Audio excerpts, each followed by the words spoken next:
itong repolyo. At meron din tayong mushroom. Haluan natin ng mushroom, guys. Ito, chicken. Ito yung sa pork ears. Kasi gusto ko yung Thai na inalo sa pansit. Yung taba kasi niya hindi kasing doon sa taba ng bibig. Kaya ito yung inalo ko. Hipon, itlog, hard-boiled ito, tsaka itong sweet ham, sausage. Yan ngayon ang aking panghalo sa aking pansit canton. Lagyan natin ang mantika. Painitin na natin. Yan muna.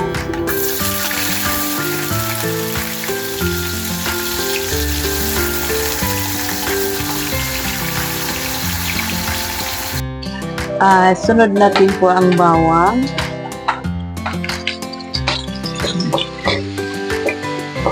Sunod natin itong capsicum, green at saka red. At ilagay na natin itong manok. Ito yung ating chicken na. At itong ating baboy, ano na to, luto na ito. Nilaga ko kanina, pinalambot ko. So, bali, itong manok ang aking isintunog.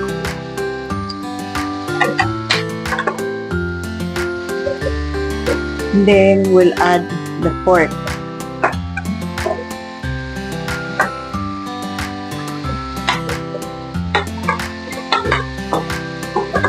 Isa muna natin.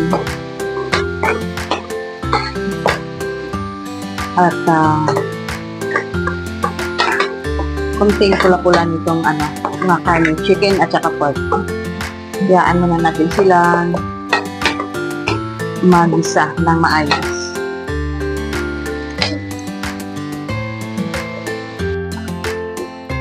At ilagay na natin itong ating shrimps. Yan.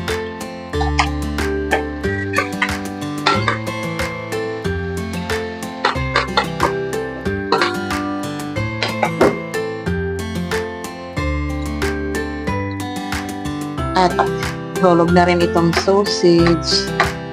Ang pinakahuli po ay itong ating sweet ham. Yan ang pinaka-last sa lahat mamaya na ating ihahalo.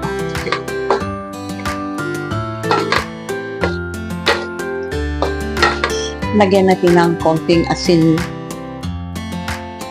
Kasi itansya lang natin, gawa ng lagyan natin ng toyo, black sauce. Lagyan natin ng Mamacita's oyster sauce. Tansya lang natin, guys.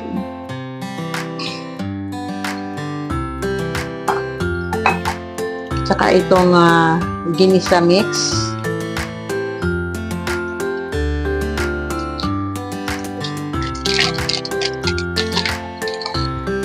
Bitchen. At lagyan natin ng extra garlic powder.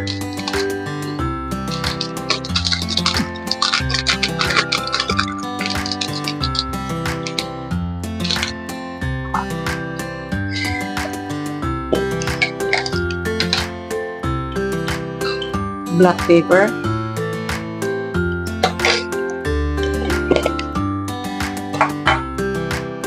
Haluin natin. Mamaya, lagyan natin ito ng sabaw kunti, yung pinaglagaan natin sa ulo ng hipon. Ayan muna natin. At lagyan natin ng sugar.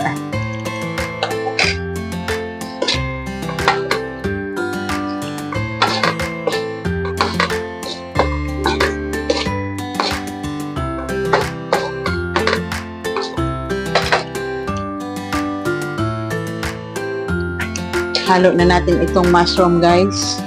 Yan, ang ating mushroom.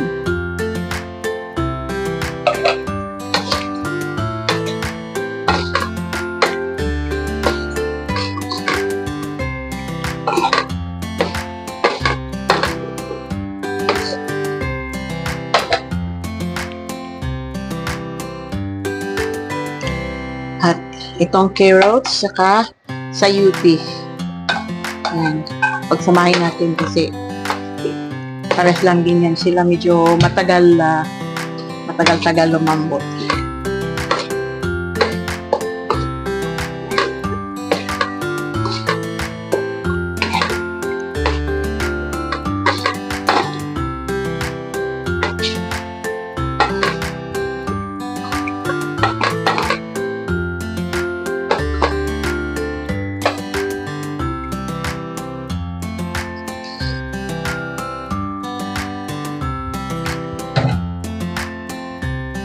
Ilagay na natin itong cabbage at saka yung tangkay ng hichay.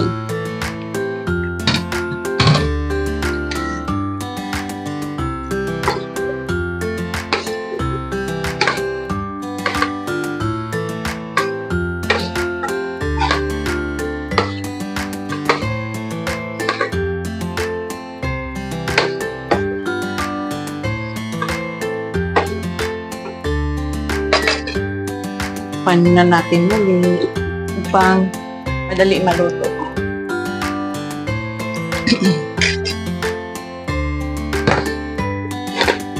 Yan natin itong broccoli. Yan. Ito ay madali lang maluto itong broccoli. At saka ayaw ko itong sobrang lambot. At halo ko na rin itong pichay.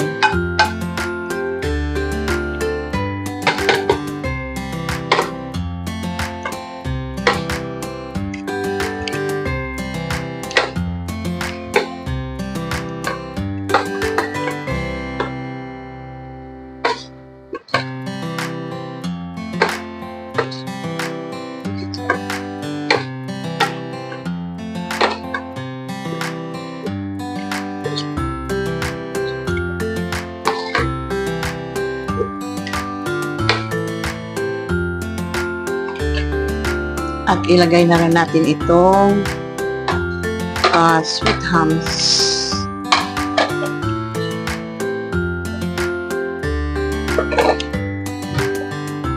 Takpan. Sandali.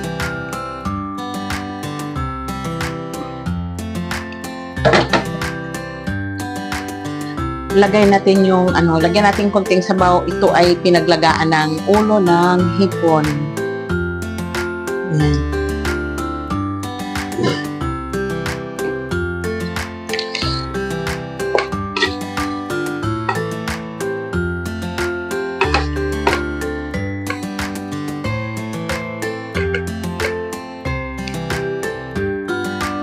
Takpan natin muli.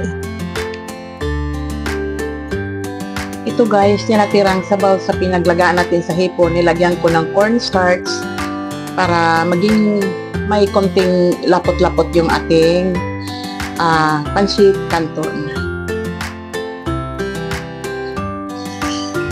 Tinanggal muna natin yung panghalo sa pansit natin upang mahalo ng maayos ang pansit canton sa sabaw. Ayan na ang ating pansit canton.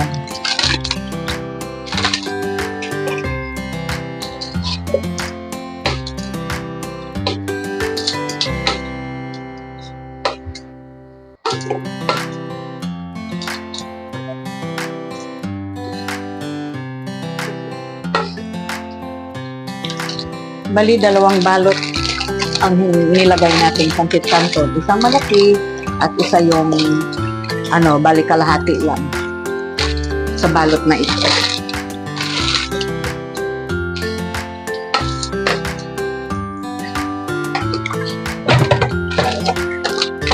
Takpan muna natin guys upang lumambot siya at nadali haluin.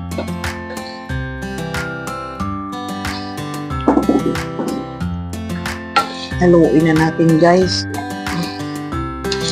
Ayan, lumambot-lambot na.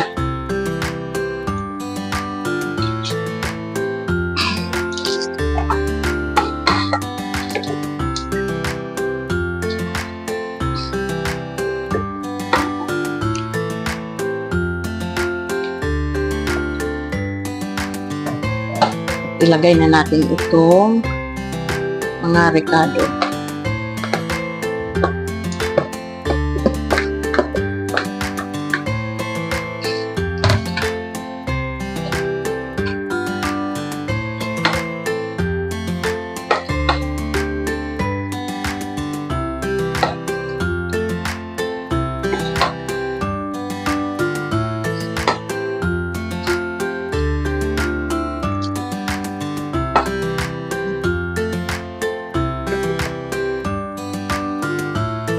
At ibuhos na natin itong sabaw ng pinaglagaan natin sa ulo ng hipon na may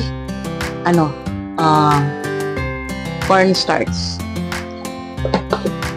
para maging magkaroon ng konting lapot itong ating gravy, magkakaroon ng konting gravy itong ating pansit.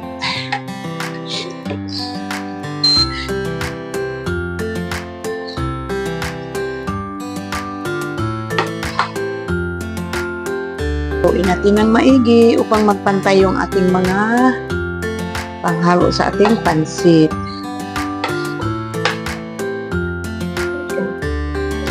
Yan na po ang ating niluto, pananghalian, pansit canton. Ito na yung finishing product sa aking niluto. Ulam of the day.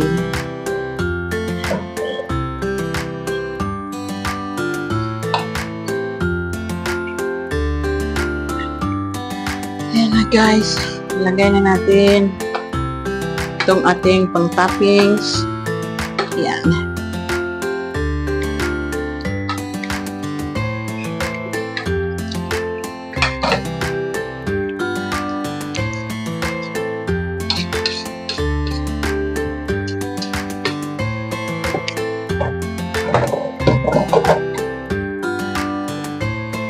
Takpan muna natin.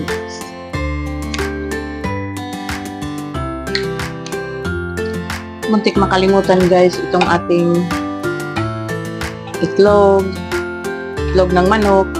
Hindi kasi ako nakabili ng itlog ng pugo. Saka itong ibang pang ibabaw natin na yan.